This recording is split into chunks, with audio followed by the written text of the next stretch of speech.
Scene 1. The cat and the dog were at the disco, and the dog was very, very scared because he was shy, and the cat asked, "Are you okay?"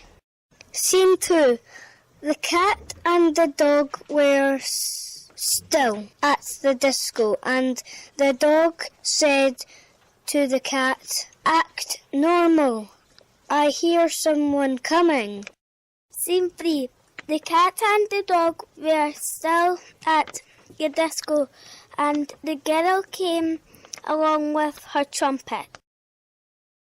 The girl said, "Let's go on the train," and the cat and the dog and the girl went on the train.